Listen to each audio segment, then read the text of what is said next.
There's an instrument that investors have been using to defer their taxes when they sell their investment property. That instrument is called the 1031 exchange.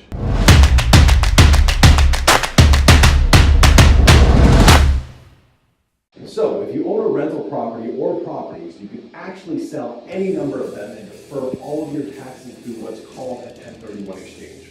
Say you bought a rental property for $500,000 and you now sell it for $700,000, you'd be responsible for paying taxes on the profits. But if you were to use a 1031 exchange, you can actually take that entire profit and put it into a like-kind property. Okay, what does a like-kind property mean? It means anything that is used for investment purposes.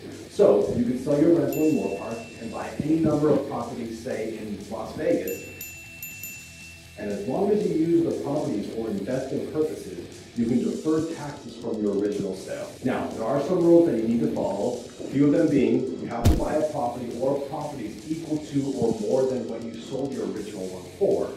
You have 45 days after your sale closes to identify and 180 days to actually close, and you must use a qualified intermediary to handle the 1031 exchange. Now, how many times can you do this as an investor, and when will you actually be taxed on these properties?